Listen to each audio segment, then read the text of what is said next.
पत्रकार बंधू आणि भगिनींना नमस्कार। आपल्या सर्वांना माहिती आहे की भारताच्या अमृत काळामध्ये सर्वसामान्य माणसाच्या जीवनशैली ही सुखी आणि संपन्न करण्याच्या दृष्टिकोनाने केंद्रीय जीएसटी कराच्या दराची पुनर्रचना आणि त्याबरोबर ती अधिक सुसूत्रीकरण त्याचं करण्याचं माननीय पंतप्रधान नरेंद्रजी मोदी साहेब यांनी स्वातंत्र्य दिनी लाल किल्ल्यावरून जाहीर केलं होतं आणि तो जो संकल्प केला होता तो आता आपण बघतोय की प्रत्यक्षात उतरलेला आहे। याची घोषणा माननीय अर्थमंत्री निर्मलाजी सीतारामन यांनी केले आणि या कर रचनेमुळे देशाच्या अर्थव्यवस्थेबरोबर जनतेच्या जीवनशैलीमध्येही फार चांगला याचा फायदा हा देखील आपल्याला बघायला भेटणार आहे। केंद्र सरकारच्या वस्तू आणि सेवा कराच्या रचनेमध्ये केलेली ही देशातील आतापर्यंत सर्वात मोठी आणि सर्वांना लाभ मिळवून देणारी ही सुधारणा आहे। ही अंमलात येत असताना देशाच्या अर्थव्यवस्थेला चालना ही निश्चितपणे मोठ्या प्रमाणात भेटणार आहे। व्यापार क्षेत्रातला याला फार मोठा लाभ या नवीन कर रचनेमुळे येणार आहे। त्याचबरोबर मागणी आणि उत्पादन वाढवणारा त्याचबरोबर रोजगाराच्या दृष्टिकोनाने रोजगाराची संधी उपलब्ध करून देणारा कुटुंबाची आर्थिक संपन्नता याच्यामध्ये होईल या दृष्टिकोनाने या जीएसटीची रचना ही केलेली आहे। सामान्य माणसाचं जीवनमान सुलभ आणि अर्थव्यवस्थेला अधिक मजबूती करण्याच्या दृष्टिकोनाने ही जीएसटीची कर प्रणाली निश्चितपणे काम करेल असा विश्वास मला आहे। माननीय पंतप्रधान मोदीजी यांनी लाल किल्ल्यावरून जाहीर केलेला केंद्र आणि सरकारचा समावेश असलेल्या जीएसटी परिषदेने त्या जीएसटी सुधारणाला या नव्या प्रस्तावाला एक मताने संमत करून माननीय मोदीजींच्या संकल्पनेला बळ दिला आहे। या जीएसटीच्या माध्यमाने सामान्य माणूस असेल, शेतकरी असेल, मध्यमवर्गीय असेल, उद्योग क्षेत्र असेल, मध्यमवर्गीय सगळा जो समाज घटक असेल, महिला असतील, युवा वर्ग असेल, या सगळ्यांना या सुधारणांमध्ये फार मोठ्या प्रमाणात एक नव्या अर्थनीतीचा लाभ होणार आहे। व्यावसायिकांना व्यवसाय करण्यासाठी एक सुलभता या सगळ्या जीएसटीच्या नवीन कर प्रणालीच्या माध्यमाने येणार आहे। देशातील जनतेचा हित डोळ्यासमोर ठेवून ही नवीन जीएसटी कर रचना तयार करण्यात आली आहे आणि त्याच्यामध्ये नागरिकांना केंद्रस्थानी ठेवून आणि विकास नागरिकांना डोळ्यासमोर ठेवून व्हावा या दृष्टिकोनाने या जीएसटी कर प्रणालीची रचना केली आहे। सर्वसामान्यांची जीवनमान उंचावणारा हा नवीन जीएसटी आहे। सध्याची जी 4 स्तरीय ही जीएसटीची जी रचना होती ती आता 2 स्तरीय म्हणजे साधारणपणे फक्त 18% आणि 5% एवढ्या 2 स्तरांवरती ही नवीन जीएसटी कर आकारणी करण्यात आले आणि त्याच्यामुळे निश्चितच देशातला स्वातंत्र्य मिळाल्या 14 पर्यंत देशाची आर्थिक वाटचालीचा वेग संथ गतीने राहिला होता। या काळात देशाची जी जीएनपी आहे म्हणजे स्थूल राष्ट्रीय उत्पन्न हे केवळ $2.4 ट्रिलियन इथपर्यंत पोहोचलं होतं। त्याचं कारण पॉलिसी पॅरालिसिस असेल, भ्रष्टाचार असेल, महागाई असेल, गगनाला जी भिडली होती। या कर संकलनाची प्रक्रिया क्लिष्ट होती आणि अर्थकारणात पारदर्शकता ही नव्हती। त्यामुळे आर्थिक सुधारणांचा वेग वाढवण्याच्या दृष्टिकोनाने देशाच्या विकासाच्या दृष्टिकोनाने या मोदी सरकारने हे ओळखून सुधारणांना बळ देण्याची योजना आखली आणि त्याच्यामुळे नव्या भारताच्या आत्मनिर्भर भारत या दृष्टिकोनाने ही जीएसटीची नवीन कर प्रणाली ही निश्चितपणे फार मोठ्या प्रमाणात लोकांना लाभ देणार आहे। 2017 मध्ये जी संपुष्टात आली आणि आर्थिक सुधारणा वेग झपाट्याने वाढला त्यामुळे आज देशातील 25 कोटी लोकसंख्या जी लोकांची आहे त्या सगळ्यांना दारिद्र्य रेषेखालून बाहेर आणण्याचा जो संकल्प मोदी सरकारने घेतलाय त्या दृष्टिकोनाने फार मोठ्या प्रमाणात ही नवीन कर प्रणाली काम करेल असा विश्वास मला आहे।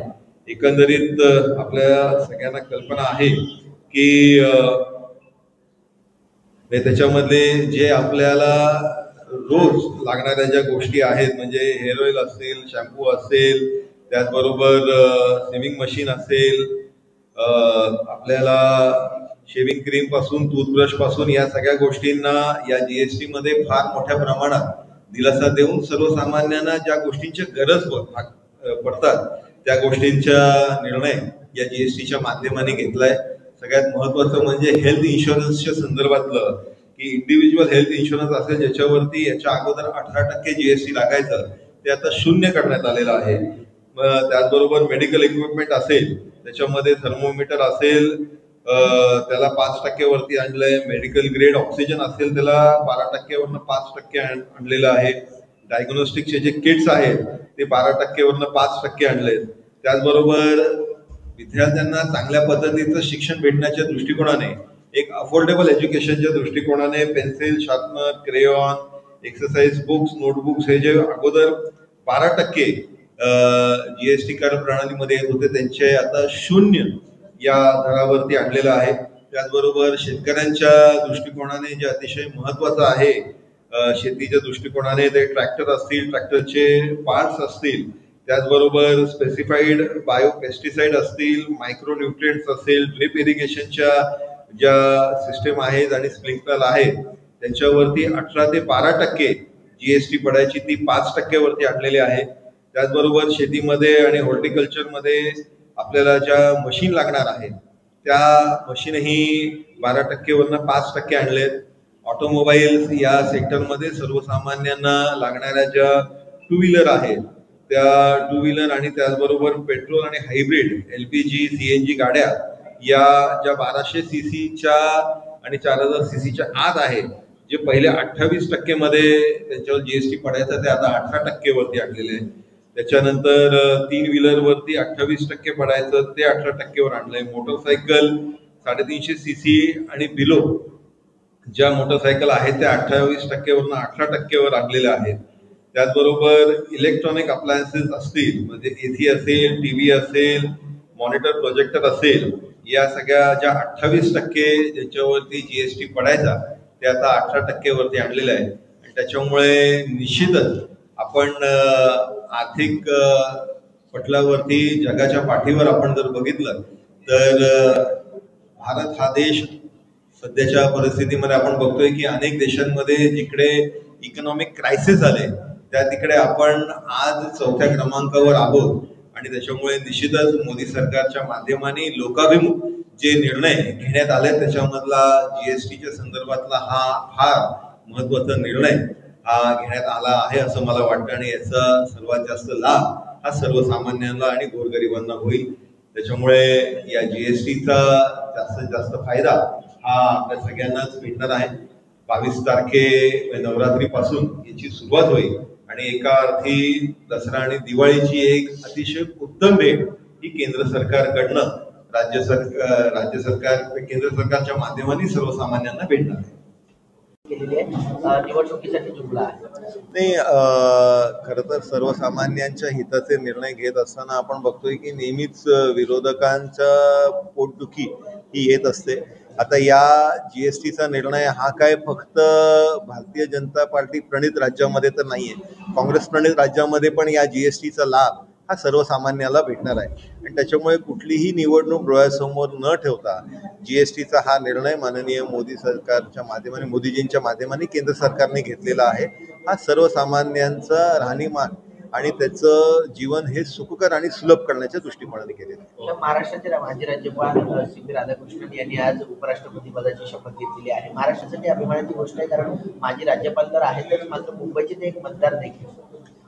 माननीय सी.पी. राधाकृष्णनजींचा आज उपराष्ट्रपती म्हणून जो शपथविधी झालाय हा निश्चितपणे महाराष्ट्रासाठी एक स्वाभिमानाची गोष्ट आहे. कारण ते महाराष्ट्राचे या इकडे राज्यपाल राहिलेले आहेत आणि मोदीजींच्या सरकारने निश्चितपणे जे काम केलंय त्याच्यावरती सर्व खासदारांनी जो विश्वास या निवडणुकीमध्ये दाखवला आहे त्याच्यासाठी खऱ्या अर्थाने त्यांच्या आजच्या या शपथविधी निमित्त आमच्या सगळ्या लोकांकडनं त्यांना मनापासून शुभेच्छा. सर 452 मतं त्यांना मिळालेली आहेत. त्याच्यामध्ये काही मतं फुटली इंडिया अलायन्सची असं म्हटलं जात होतं. सुप्रिया सुळे असं म्हणतात की ही जी मतं फुटलेली आहेत ही वायएसआर काँग्रेसची आहेत, जे वायएसआर काँग्रेस आमच्या इंडिया अलायन्स सोबत कधीच नव्हती. खरं तर ही मतदान छुप्या पद्धतीने होतं आणि त्याच्यामुळे याच्यामध्ये गुप्त पद्धतीने होतं आणि त्याच्यामुळे या गुप्त पद्धतीचं मतदान हे कोणी दिलं कोणी नाही दिलं हे आपल्याला आकडेवारीवरनं अतिशय स्पष्ट पद्धतीत दिसतंय. हे खरं आहे की मोदीजींचं जो कार्य या देशामध्ये चालू आहे त्याच्या मागे सर्वच खासदारांनी पक्ष विरहित याच्यावरती संमती दाखवलेली आहे आणि ते आपल्याला या मतदानामध्ये स्पष्टपणे दिसून येते. मोदीजींनी या स्वातंत्र्य दिनीच खरं तर लाल किल्ल्यावरती घोषणा केली होती की जीएसटी कर प्रणाली ही अजून सुलभ आणि सोपी करण्याच्या संदर्भातली जी घोषणा केली होती. निश्चितपणे आता या संदर्भातला निर्णय हा झालेला आहे. जीएसटीची जी समिती आहे त्यांनीही याच्यावरती एकमताने शिक्कामोर्तब केलाय. त्याच्यामुळे निश्चितच याचा एक फार मोठा फायदा हा सर्वसामान्याला होणार आहे. 28%चा जीएसटी ज्या गुड्सवरती पडत होता म्हणजे साधारणपणे ऑटोमोबाईल असेल, मग त्या 3 व्हीलर असेल, मोटरसायकल असतील, त्याचबरोबर पेट्रोल हायब्रिड गाड्या असतील, याच्यावरती 28%वरनं 18%वर आलेलं आहे. त्याचबरोबर आपण ज्या डेली गुड्स वापरतो म्हणजे आपला शॅम्पू असेल, हेअर ऑइल असेल, त्याचबरोबर नॅपकिन असतील, याच्यावरती 18% लागायचा तो 5%वरती आलेला आहे. त्याचबरोबर शैक्षणिक दृष्ट्या पण हा जो जीएसटीचा निर्णय घेतलाय त्याच्यामध्ये मुलांना स्कूलमध्ये लागणारे मॅप्स, चार्ट्स, पेन्सिल, रबर ह्या सगळ्यांवरती 12% जीएसटी लागायचा तो 0 केलेला आहे. आपला इन्शुरन्सच्या संदर्भातलं इंडिव्हिज्युअल इन्शुरन्सवरती 18% जीएसटी लागायचा तो 0 केलेला आहे. मेडिकल इक्विपमेंटवर ज्याच्यावरती 12% ते 18% लागायचं ते 5% केलं आहे. त्याच्यामुळे फार मोठ्या प्रमाणात सर्वसामान्याला याचा खऱ्या अर्थाने फायदा हा होणार आहे. नाही, मुळात आपण बघितलं की एमएसएमई असेल किंवा अशा अनेक केंद्र शासनाच्या योजना ज्याच्या माध्यमाने स्टार्टअप्सला एक चांगली ताकद देण्याचं काम हे केंद्र शासन करत होतं. पण मला पूर्ण विश्वास आहे की आपण याच्या पुढच्या काळामध्ये जे आज माननीय मोदीजींनी आपलं सेल्फ कन्झम्पशनच्या दृष्टिकोनाने स्वतःचं उत्पन्न आपण वाढवलं पाहिजे. आपल्या देशामध्ये आपलं स्वतःचं उत्पन्न वाढवण्याच्या दृष्टिकोनाने ही जीएसटी प्रणाली निश्चितपणे त्या दृष्टिकोनाने एक फार मोठा पाऊल हे ठरणार आहे. खरं तर राज्य कुठलंही असलं तरी हे काँग्रेस प्रणित जे राज्य आहे त्यांनाही निश्चितपणे या जीएसटीचा लाभ भेटणार आहे आणि त्याच्यामुळे जीएसटीच्या संदर्भातला निर्णय घेत असताना हा कुठल्याही निवडणुका डोळ्यासमोर न ठेवता फक्त सर्वसामान्यांना याचा लाभ भेटला पाहिजे आणि हे सर्वसामान्यांना लाभ भेटत असताना याचं आर्थिक उलाढाल जी देशाची आहे त्याच्यामध्येही एक वाढ भेटणार आहे. कारण ज्यावेळेस आपण टॅक्स कमी पडतो त्यावेळेस त्याचं कन्झम्पशन ही त्या प्रमाणात लोकांमध्ये वाढत असतं. त्याच्यामुळे आपण ज्यावेळेस टॅक्स कमी केलाय त्याच्यामुळे एक आर्थिक तूट ही निश्चितपणे केंद्राच्या बजेटवर येत असताना जसं कन्झम्पशन वाढेल त्याच्यामुळे ही तूटही भरून निघणार आहे. असा सर्व अंगाने विचार करून केंद्र शासनाने हा निर्णय घेतलेला आहे. कैसे देखते हैं महाराष्ट्र के राज्यपाल रहे पूर्व राज्यपाल महाराष्ट्र के पूर्व राज्यपाल सीपी जी को यहाँ पे उपराष्ट्रपति जो चुन के आए हैं, निश्चित ही एक हम देख रहे हैं कि एक बहुत बड़ी जीत ये निश्चित ही एनडीए को मिली और जो मिलने ही वाली थी. माननीय मोदी जी के नेतृत्व में जो सरकार काम कर रही है उसके ऊपर सभी एमपीज ने एक विश्वास जताया है और निश्चित ही महाराष्ट्र के लिए ये एक अभिमान की बात है. मोदी जी ने जो लाल किले के ऊपर स्वतंत्र दिन पे जो घोषणा की थी उसके ऊपर जीएसटी के दोनों समितियों ने आज सहमति जताई है और निश्चित ही ये दिवाली और दशहरे के उपलक्ष्य पे एक बहुत बड़ी गिफ्ट ये केंद्र सरकार के माध्यम से हर एक लोगों को, सभी जनता को मिल रही है.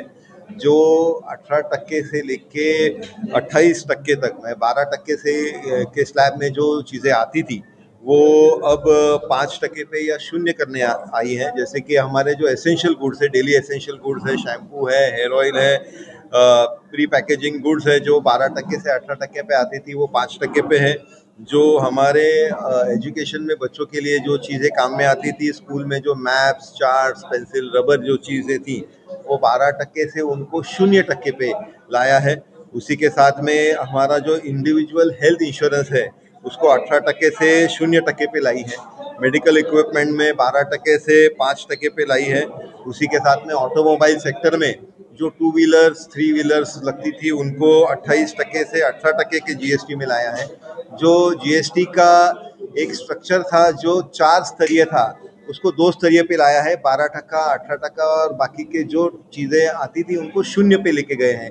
ये एक बहुत बड़ी सौगात केंद्र सरकार के माध्यम से सभी जनता को मिली है। निश्चित ही इसका फायदा सर्वसामान्य जनता को होगा। उनका जो लिविंग स्टैंडर्ड्स है उसको बढ़ाने में निश्चित ही इसका बहुत बड़ा एक मदद मिलेगी, ऐसा मुझे विश्वास है। सर, जैसे की